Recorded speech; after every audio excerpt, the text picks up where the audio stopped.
ये आपके दैनिक जागरण का आज का संपादकीय पाठ है। देखिए, संपादकीय पाठ ये आर्टिकल एडिटोरियल आपको प्रारंभिक परीक्षा, मुख्य परीक्षा और इंटरव्यू हर जगह मदद पहुंचाते हैं।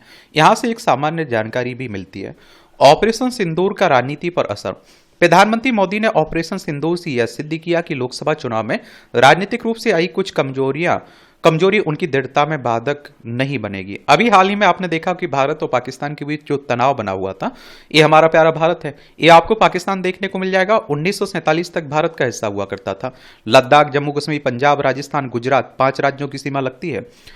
जो आप देखिए आतंकी हमला हुआ था पहलगांव में, जिसमें हमारे पर्यटकों को मारा गया था, उसके बाद आप देखते भारत ने जो कार्रवाई की उसी को ऑपरेशन सिंदूर नाम दिया गया। तो ये सब बातें हो रही हैं, देखना हो देख लीजिए। और मैं एक बार आप लोगों से कह चुका हूं कि आप लोगों को इस तरह के मुद्दे पर एक सामान्य जानकारी रखनी चाहिए। बार बार आर्टिकल लिखे जा रहे हैं तो ज़्यादा कई राजनीति से प्रेरित रहते हैं, उस पर खूब राजनीति होती है, तो ये आपको ज़्यादा महत्वपूर्ण नहीं रहते हैं। फिर भी आपको पढ़ना है तो इसकी पीडीएफ आपको मिल जाती है, तो आप लोग पढ़ सकते हैं। राष्ट्रीय सुरक्षा नीति के नए सिद्धांत। तो आप देखेंगे कि ये आतंकवाद के विरुद्ध लड़ाई में भारत ने ऑपरेशन सिंदूर द्वारा एक नया मानक स्थापित किया है। और आप देखिए 2001 में संसद पर हुए हमला हुआ था और 2008 में पाकिस्तान से आए आतंकियों ने मुंबई में भयंकर नरसंहार किया। और आप देखेंगे इसमें, और इन बड़ी घटनाओं के बाद भी भारत ने पाकिस्तान के खिलाफ कोई सैन्य कार्रवाई नहीं की। इसके विपरीत मोदी सरकार के समय 2016 में उड़ी में आतंकी हमले के बाद सीमा पार सर्जिकल स्ट्राइक की गई और 2019 में पुलवामा में भीषण आतंकी हमले के बाद हमारे लड़ाकू विमानों में पाकिस्तान के बालाकोट में बमबारी की गई। ऐसा प्रतीत होता है कि एक कठोर कदम भी पाकिस्तान को सबक सिखाने के लिए पर्याप्त नहीं थे। इसलिए पहलगांव में भीषण आतंकी हमले के जवाब में भारत ने पाकिस्तान के खिलाफ ऑपरेशन सिंदूर किया। भारतीय सेना ने पहले आतंकियों के 9 बड़े अड्डों को तबाह किया, फिर पाकिस्तानी सेना की उकसावे वाली कार्रवाई पर उसके कई प्रमुख एयरबेस ध्वस्त किए गए।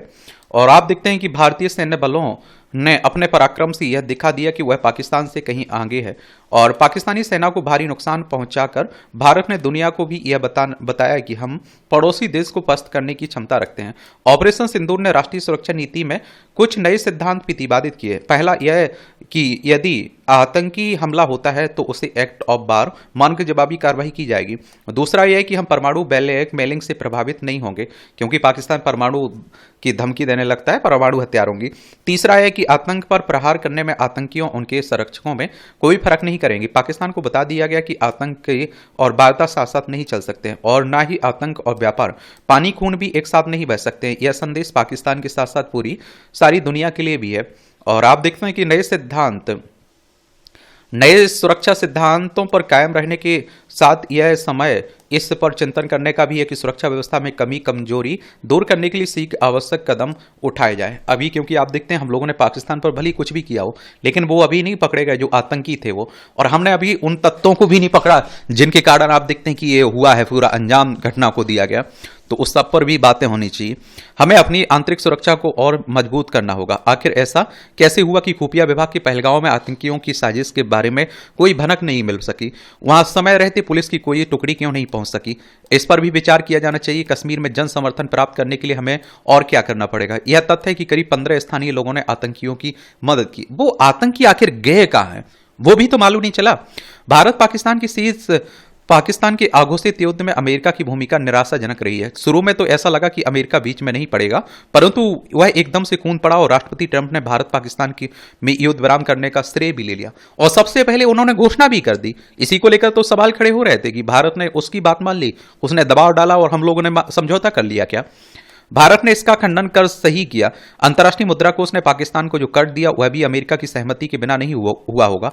यदि भविष्य में पाकिस्तान या चीन से युद्ध करना पड़ता तो क्या हम अमेरिका पर निर्भर कर सकेंगे? यह एक बहुत बड़ा प्रश्न है। आईएमएफ की बात करें तो अंतर्राष्ट्रीय मुद्रा कोष की बात हो रही है, इंटरनेशनल मॉनेटरी फंड की। इसकी स्थापना आप देखिए जुलाई 1944 में हुई थी। वॉशिंगटन डीसी यूएसए में इसका हेडक्वार्टर देखने को मिलेगा।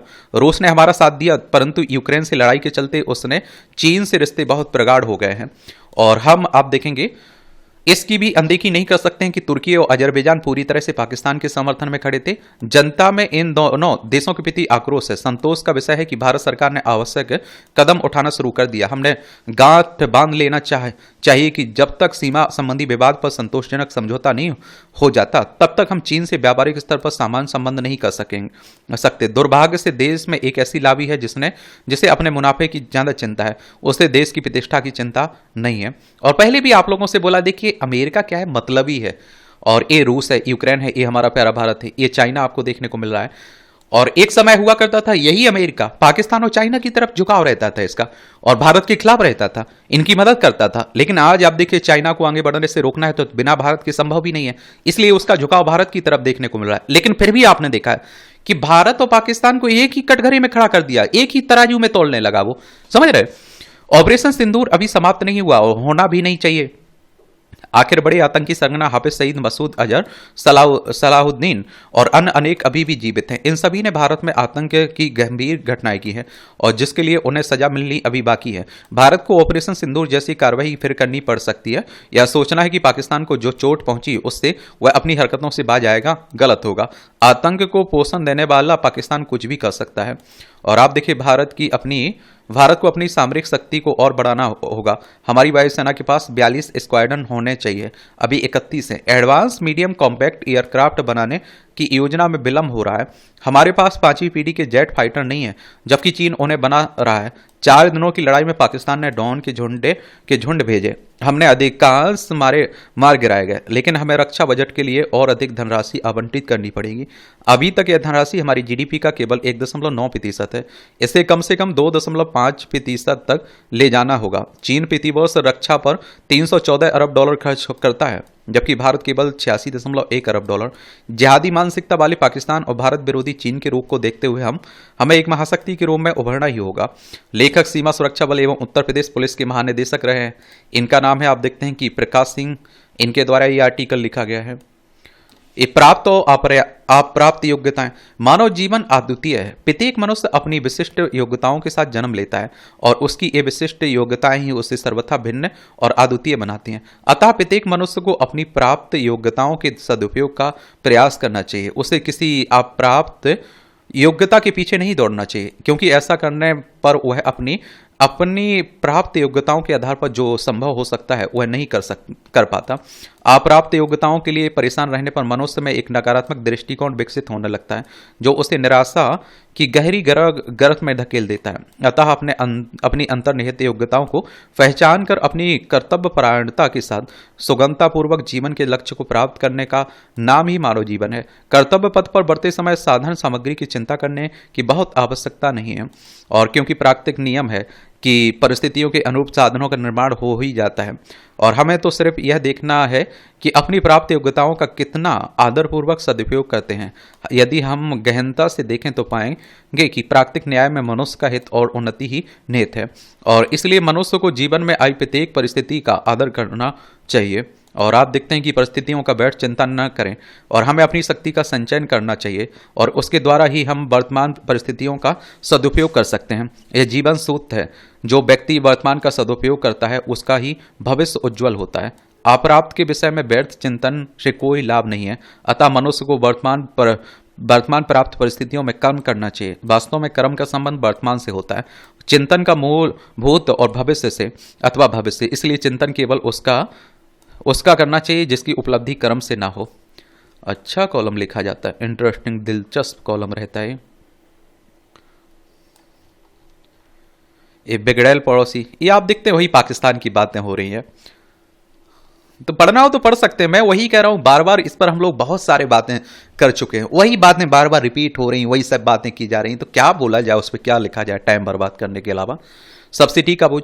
निःशुल्क बिजली के मद में पावरकॉम को दी जाने वाली सब्सिडी पंजाब सरकार के लिए भारी भरकम बोझ बनती जा रही है, जिसका भार सहना दिनों दिन कठिन साबित हो रहा है। प्रदेश को इसका खामियाजा भी भुगतना पड़ रहा है। अब केंद्र सरकार ने पंजाब को मिलने वाले कर्ज में 16,000 करोड़ रुपए की कटौती इसलिए कर दी क्योंकि प्रदेश सरकार पावरकॉम को सब्सिडी का भुगतान नहीं कर पाई। इसके साथ ही प्रदेश सरकार ने 0.5% अतिरिक्त कर्ज से भी हाथ धो बैठे, क्योंकि प्रदेश में बिजली क्षेत्र में सुधारों को भी किसान संगठनों के दबाव में लागू नहीं किया जा सकता।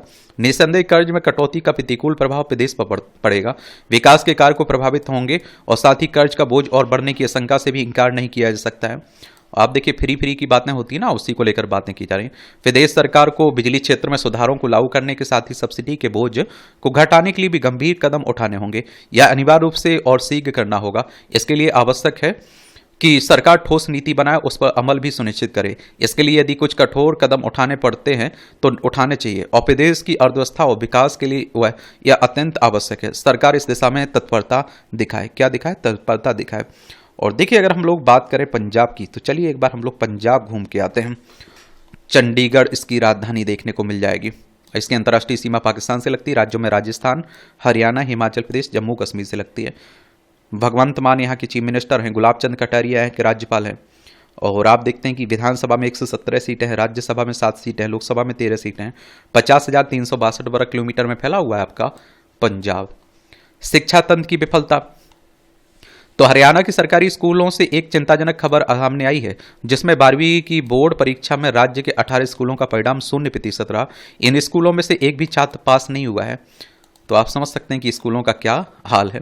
यह केवल एक परीक्षा का परिणाम नहीं, बल्कि पूरे शिक्षा तंत्र की विफलता का प्रतीक है, और यह एक पीढ़ी के सपनों की हत्या करने जैसा है। हमारे संविधान में शिक्षा को मौलिक अधिकार माना गया है, लेकिन जब किसी स्कूल से एक भी छात्र पास नहीं होता है तो यह सवाल उठता है कि क्या यह अधिकार केवल दिखावा है? क्या हमें बच्चों को स्कूल भेजने की खाना पूरी कर रहे हैं? इन 18 स्कूलों की स्थिति यह दर्शाती कि स्कूल शिक्षा से अधिक प्रबंधन पर ध्यान दिया जा रहा है। छात्र आए या ना आए, पढ़ें या ना पढ़ें, शिक्षकों को इससे कोई फर्क नहीं पड़ता है। यह चौंकाने वाली है कि ये स्कूल पहले से ही राज्य के 100 सबसे खराब प्रदर्शन करने वाले स्कूलों की सूची में शामिल हैं। इसका मतलब है कि शासन प्रशासन को पहले से इनकी बदहाली का पता था, लेकिन फिर भी कोई सुधार नहीं किया गया। कुछ स्कूलों में तो विज्ञान और गणित की शिक्षा ही नहीं है। ऐसे में छात्रों का पास होना असंभव है। आज कई सरकारी स्कूल केवल मिड डे मील वितरण केंद्र बनकर रह गए। क्या यही शिक्षा का उद्देश्य है? लगता है कि शिक्षा के नाम पर केवल खाना और हाजिरी ली जा रही है, बाकी कुछ नहीं। इन छात्रों को फेल कहा जा सकता है, लेकिन असल में फेल वह शासनिक व्यवस्था है जो शिक्षा को प्राथमिकता देने का दावा करती है, लेकिन बाद में आंखें मूंद लेती है। नेताओं अफसरों के बच्चे महंगे स्कूलों में पढ़ते हैं, जबकि गरीब बच्चों को इस बदहाल व्यवस्था के हवाले छोड़ दिया जाता है। यह दोहरा मापदंड किसी लोकतांत्रिक समाज के लिए शर्मनाक है। और आपको मालूम है, इसीलिए हर इंसान अपने बच्चों को प्राइवेट स्कूलों में पढ़ाना चाह रहा है, सरकारी स्कूलों में नहीं पढ़ाना चाह रहा है। रिक्शा चालक हो, चाहे आप देखिए सब्जी बेचने वाला हो, वो एक प्राइवेट स्कूल देखने की कोशिश जरूर करता है, क्योंकि सरकारी स्कूलों का हालत सबको पता है। और मैं कह रहा हूं सरकार को भी पता है, नेताओं को भी पता है, लेकिन वही है कि सुधार कौन करे भाई। और आपको बता दूं, प्राइवेट स्कूलों से ज्यादा खर्च आपके सरकारी स्कूलों में होता है। सरकारी स्कूल के टीचरों का वेतन होता है ज्यादा, लेकिन फिर भी नहीं सुधरते हैं। जब छात्र मेहनत करते हैं, स्कूल जाते हैं और आशा करते हैं कि वे कुछ बनेंगे, लेकिन उन्हें शिक्षक ही नहीं मिलते, तो उनके अंदर निराशा की दीवार बन जाती है। शिक्षा केवल रोजगार का साधन नहीं, बल्कि आत्मगौरव और आत्मनिर्भरता की कुंजी भी होती है। जब पूरा स्कूल फेल होता है तो इसका अर्थ है कि हमने उन बच्चों का भरोसा तोड़ा है। आज कई सरकारी स्कूलों की पहचान केवल मिड डे मील तक सीमित रह गई। अधिकारी यह सुनिश्चित करने में लगे हैं रहते हैं कि चावल कितना आया, लेकिन यह कोई नहीं देखता कि शिक्षा का क्या हाल है।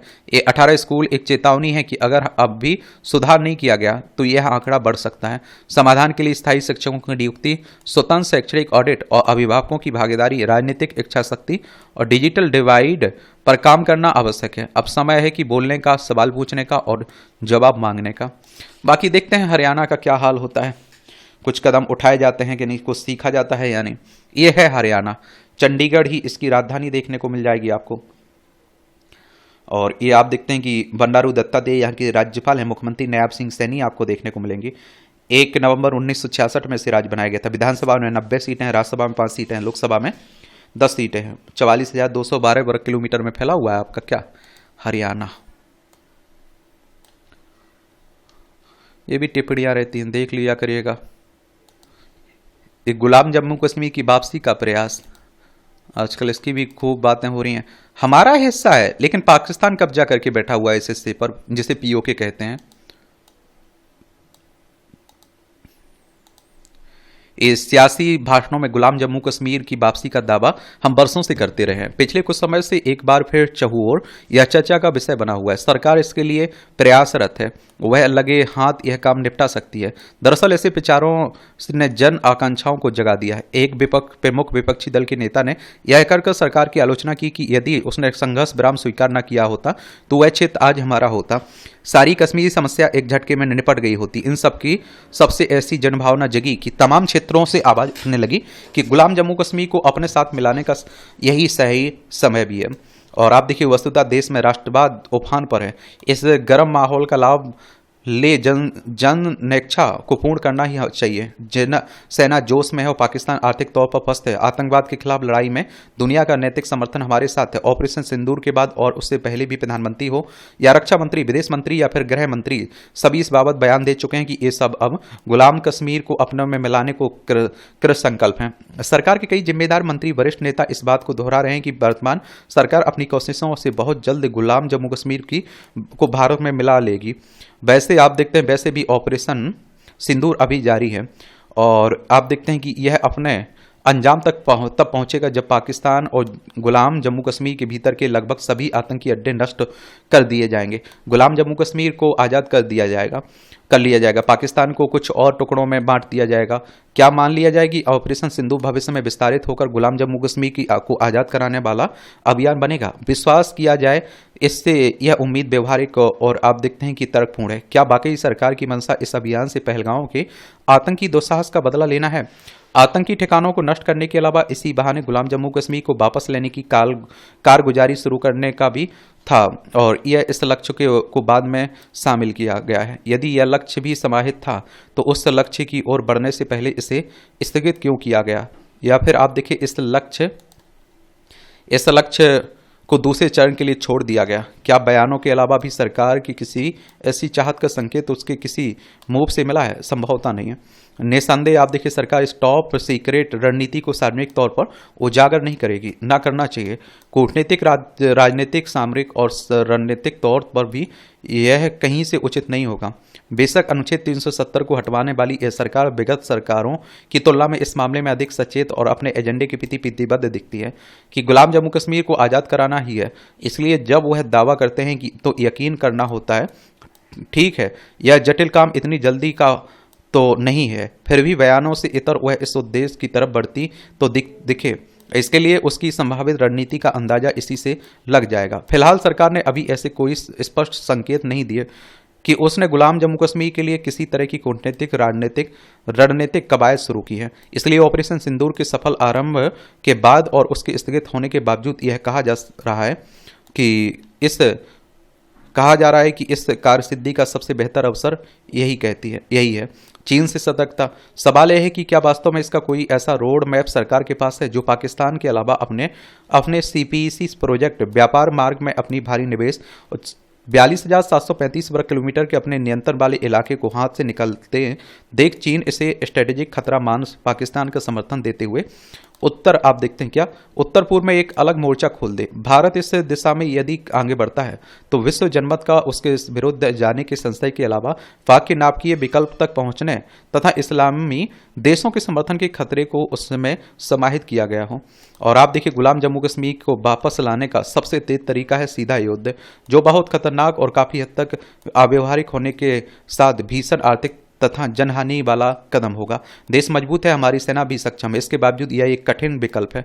पाकिस्तान का संविधान इस क्षेत्र को विदेशी जमीन कहता है और यह बात सरकार अदालत में स्वीकार चुकी है। वह उसका हिस्सा तभी होगा जब लोग उससे जुड़ना स्वीकारेंगे। गुलाम जम्मू कश्मीर पर हमारा दावा सही है, इसलिए हम अंतर्राष्ट्रीय स्तर पर कूटनीतिक जंग जीतने की ओर बढ़ सकते हैं। और भारत मानवता के नाम पर गुलाम जम्मू कश्मीर में होने वाले अत्याचारों के खिलाफ स्थानीय आंदोलनों का समर्थन का उदारता और आज़ाद कश्मीर के विकास दर्शाकर वहां के लोगों में अपनी राजनीतिक और सैन्य समर्थन बढ़ाए, आतंकी ठिकानों संगठनों को नष्ट करे, फिल्म महत्वपूर्ण इलाकों पर कब्जा कर पाकिस्तान की सैन्य स्थिति को कमजोर करे। भारत संयुक्त राष्ट्र और अन्य वैश्विक शक्तियों को अपने पक्ष में लाते हुए कूटनीतिक स्तर पर पाकिस्तान को अलग थलग कर सकता है। बेशक जल्द ही गुलाम जम्मू कश्मीर के लोग दिल से भारत के साथ होंगे। यह क्षेत्र भारत का होगा। संयुक्त राष्ट्र के बारे में आप लोग लिखिए, इसकी स्थापना कब हुई थी, इसका हेडक्वार्टर कहाँ देखने को मिलेगा? नुकसान के बावजूद संधि धर्म निभाता भारत। ये आप देखिए, सिंधु जल संधि के निलंबन के बाद जम्मू कश्मीर के मुख्यमंत्री उमर अब्दुल्ला और पूर्व मुख्यमंत्री महबूबा मुफ्ती के बीच छिड़ी बयान की जुबानी जंग तेज देश हित में नहीं। बुलर झील पर रुकी पड़ी तुलबुल नौवहन परियोजना को लेकर दोनों के परस्पर विरोधी बयानों से राजनीतिक और कूटनीतिक माहौल भी गर्मा गया। झेलम नदी पर मौजूद तुलबुल परियोजना का प्रारूप यह था कि इसके जरिए झेलम के पानी के प्रवाह को नियंत्रित करके सर्दियों में इसका उपयोग किया जाए। इसकी शुरुआत 1984 में हुई, तब उत्तरी कश्मीर से दक्षिणी कश्मीर तक 100 किलोमीटर लंबा एक वाटर कॉरिडोर बने, जिससे वहां खेतों की सिंचाई और बिजली निर्माण की योजना पूरी हो सके। लेकिन पाकिस्तान के गिड़गिड़ाने के बाद इसे रोक दिया गया। अब तुलबुल परियोजना के शुरू होने की चर्चा से पाकिस्तान बेचैन और आप देखते हैं कि तिलमिलाया हुआ है। तुलबुल प्रोजेक्ट के पूरा होने से जम्मू कश्मीर का सूरत हाल बदल जाएगा।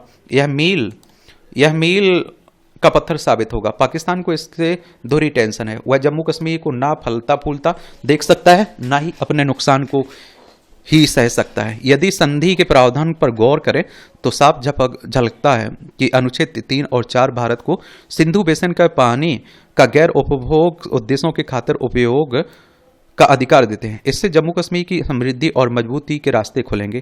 इससे साल भर नौवहन सुनिश्चित कर कश्मीर के अनंतनाग, श्रीनगर और बारामूला जिले को जोड़ रखा जा सकेगा और बर्फीली सर्दियों के दौरान भी वहां अनुप्रवाह यानी डाउन स्ट्रीम में बिजली पैदा होती रहेगी। इसके तहत सिंधु, चेनाब और झेलम का पूरा जल पाकिस्तान को दिया गया, जबकि ब्यास, रावी और सतलज का जल भारत को मिला है। और इससे आप देखिए, पाकिस्तान में जल सिंचाई, परिवहन, बिजली उत्पादन होता है, जबकि भारत इन नदियों पर कोई भी बांध या परियोजना नहीं बना सकता, क्योंकि पाकिस्तान प्रभावित होगा। पाकिस्तान के खातिर योजना खटाई में चली गई। हितों की प्रतिकूलता के बावजूद भारत संधि पालन धर्म निभाता रहा है और अब नदियों के उद्गम पर ध्यान दे तो भी बाजी भारत के हाथ में है। और जहां सिंधु और सतलुज लद्दाख से निकलती है तो शेष चारों भारत से निकलकर पाकिस्तान की ओर बहती हैं। अब संधि ठंडे बस्ते में चले जाने के बाद चेनाब और झेलम सिंधु पाकिस्तान के अधिकार के बावजूद पानी की डोर भारत के हाथों में। पाकिस्तान इसी से डरा सहमा है। कहीं तुलबुल परियोजना फिर से शुरू हुई तो पाकिस्तान का क्या होगा। उधर अपनी बेजा हरकतों से बाज न आने वाले पाकिस्तान को महज आधे घंटे से भी कम समय में भारत ने आसमान से ही धूल चटा दी। उसकी हैसियत समझ आ गई। लेकिन दुर्भाग्यजनक यह है कि जब दोनों देश युद्ध के मुहाने से पीछे हटे और जम्मू कश्मीर में भी जान माल का नुकसान हुआ, तब ऐसे संवेदनशील मुद्दे पर राजनीति की रोटी सेंकने वाले वहां के नेताओं के बेतुके बयान दुर्भाग्यपूर्ण है। एक पूर्व मुख्यमंत्री द्वारा पानी को राजनीतिक हथियार बनाना दुर्भाग्यपूर्ण है। और जबकि पाकिस्तान लंबे समय से जिस तरह की हरकतें कर रहा है, उसे देखते हुए उसके साथ नरमी का तो सवाल ही नहीं होता है चाहिए। किसी भी कीमत पर अब जम्मू कश्मीर के विकास पर ध्यान दिया ही जाना चाहिए।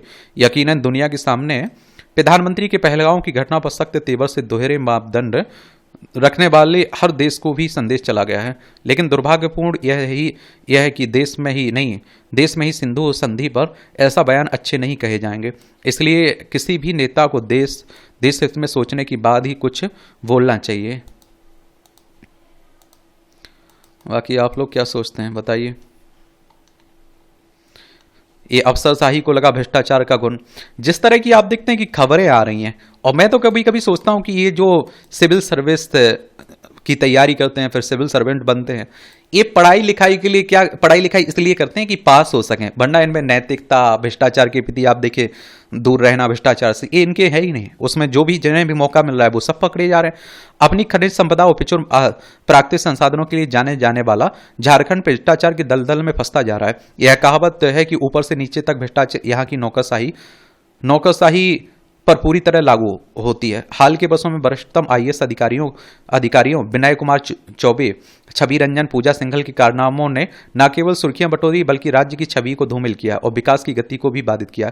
और इसमें आप देखिए 1999 बैच के आईएएस अधिकारी विनय कुमार चौबे का प्रकरण सबसे ताजा है और आप देखते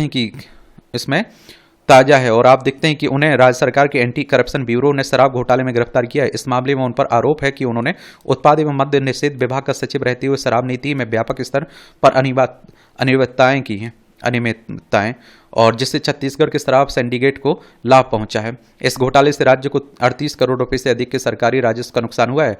एसीबी ने चौबे और संयुक्त आबकारी आयुक्त गजन सिंह को गिरफ्तार किया है, जो इस मामले में एक और कड़ी है। यह घोटाला नौकरशाही और निजी क्षेत्र की सांठगांठ का स्पष्ट उदाहरण है। चलिए झारखंड देख लीजिए। और इसकी राजधानी आपको रांची देखने को मिलेगी। बिहार से अलग करके बनाया गया था सन 2000 में 15 नवंबर को। इसकी सीमा आप देखिए बिहार, उत्तर प्रदेश, छत्तीसगढ़, उड़ीसा और पश्चिम बंगाल से लगती है।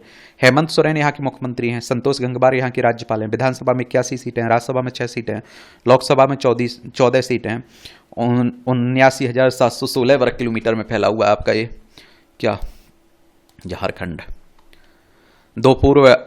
दो वर्ष पूर्व 2011 बैच के आईएएस अधिकारी छवि रंजन को ईडी ने रांची में सेना की जमीन से संबंधित अवैध खरीद फरोख्त के मामले में गिरफ्तार किया था।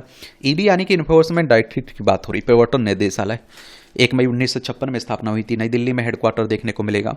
और छवि रंजन ने रांची के उपायुक्त पद पर रहते हुए यह फर्जीवाड़ा किया। उन पर आरोप है कि उन्होंने फर्जी दस्तावेजों के आधार पर 4.55 एकड़ सैन्य भूमि की बिक्री में सहायता की। रांची के बरियातू और चेसायर होम रोड जैसे क्षेत्रों में जमीन घोटाले में उनकी संलिप्तता सामने आई। ईडी की जांच में पता चला कि छवि रंजन ने जमीन माफिया व बिचौलियों के साथ मिलकर धोखाधड़ी की और जिससे सरकारी और आदिवासी जमीनों का दुरुपयोग हुआ। छवि रंजन अभी जेल में है और उनके मामले में ने नौकरशाही की विश्वसनीयता पर सवाल उठाया। सन 2000 बैच की आईएएस अधिकारी पूजा सिंघल की कार्यस्थानी और निराशा पैदा करती है। पूजा सिंघल 21 साल की उम्र में ही भारतीय प्रशासनिक सेवा के लिए चयनित हुई। सबसे कम उम्र की आईएएस के तौर पर उनका नाम लिम्बा बुक ऑफ रिकॉर्ड में शामिल हुआ। मई 2022 में मनरेगा घोटाले मनी लॉन्ड्रिंग के मामले में उनकी गिरफ्तारी हुई। और आप सभी जानते हैं कि अगर यूपीएससी सिविल सर्विस एग्जाम देना है तो आपकी उम्र 21 साल ही होनी चाहिए कम से कम। और खूंटी के उपायुक्त रहते हुए उन्होंने 2008 से 10 के दौरान 10.16 करोड़ रुपए की अनियमितता की। ईडी ने उनके ठिकानों पर छापेमारी में 19.31 करोड़ रुपए नकदी और 150 करोड़ की आघोषित संपत्ति के दस्तावेज बरामद किए। उनके चार्टर्ड अकाउंट सुमन कुमार के घर से भी भारी मात्रा में नकदी मिली। हालांकि पूजा सिंघल को दिसंबर 2024 में जमानत मिली, उन्हें दोबारा पोस्टिंग दी गई। उनका भविष्य आगे की न्यायिक कार्यवाही पर निर्भर करता है। और आप देखते हैं कि राज्य में भ्रष्टाचार के कारणों की गहन पड़ताल करने पर पता चलता है कि यहाँ के लिए वरदान बना खनिज संसाधन इसका एक बड़ा कारण है। खनन में बड़े पैमाने पर भ्रष्टाचार की शिकायत आती है। इसके अलावा जमीन एवं शराब जैसे क्षेत्रों ने भ्रष्टाचार को बढ़ावा दिया। भ्रष्ट अधिकारियों को सजा मिलने की दर कम है, साक्ष्य के अभाव में भी छूट जाते हैं और जिससे इस प्रवृत्ति को बढ़ावा मिलता है। काफ़ी हद तक राजनीतिक संरक्षण भी इसकी एक बड़ी वजह है जो उन नौकरशाहों को अनियंत्रित होने का मौका देता है और वे छूटकर भ्रष्ट कारनामे पर उतरते आते हैं। इन घोटालों ने झारखंड को भ्रष्टाचार का गढ़ बना दिया। ऐसे मामलों से राज्य की छवि को धक्का लगा। मनरेगा, शराब नीति, जमीन घोटालों से हुए आर्थिक नुकसान ने जन कल्याण योजनाओं को प्रभावित किया है। बार बार के घोटालों ने जनता के बीच नौकरशाही और सरकार के प्रति अविश्वास भी पैदा किया है। पूर्व में भी ऐसे कई मामले सामने आए हैं। ऐसा भी नहीं कि भ्रष्टाचार केवल ऊपरी स्तर पर है, निचले स्तर पर भ्रष्टाचार के कई मामलों में कार्रवाई चल रही है। एंटी करप्शन ब्यूरो लगातार रिश्वत आदि की मिलने वाली शिकायतों पर त्वरित कार्रवाई करती है, लेकिन यह प्रवृत्ति कम होने के बजाय बढ़ रही है। कई सरकारी पदाधिकारियों कर्मियों के पास आय से काफी अधिक धन है और जिसे लक्ष्य बनाकर कार्रवाई की जाए तो भ्रष्टाचार की बढ़ती प्रवृत्ति पर अंकुश लगाया जा सकता है। इसके अलावा टेंडर आदि की प्रक्रिया को आधिकारिक पारदर्शी बनाने से ऐसी शिकायतों में कमी आ सकती है। फिलहाल पदाधिकारी पहले से ही यह तय कर लेते हैं कि अमुक एजेंसी को टेंडर देना है। ऐसे में सक्षम कंपनियों को तकनीकी खामी बताकर छांट दिया जाता है। इससे भ्रष्टाचार का पोषण होता है। बहरहाल शीर्ष स्तर पर भ्रष्टाचार के इस खेल में चौबे अंतिम कड़ी नहीं है। आगे भी इस कड़ी में कई नाम जुड़ेंगे और इसकी प्रबल संभावना भी है।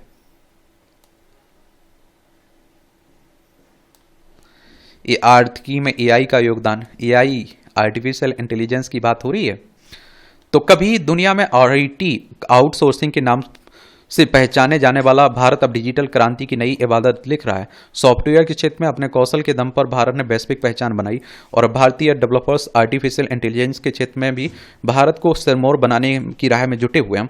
हाल ही में आई गिटहब की एक रिपोर्ट के अनुसार जनरेटिव एआई के क्षेत्र में भारत दुनिया में दूसरे पायदान पर पहुंच गया है और अनुमान है कि 2028 तक भारत कुल डेवलपर्स की संख्या के मामले में अमेरिका को पीछे छोड़ पहला स्थान हासिल कर लेगा। रिपोर्ट के मुताबिक गिटहब प्लेटफॉर्म पर भारतीय डेवलपर्स की संख्या 2024 में 28% से बढ़कर 1.7 करोड़ के पार पहुंच गई।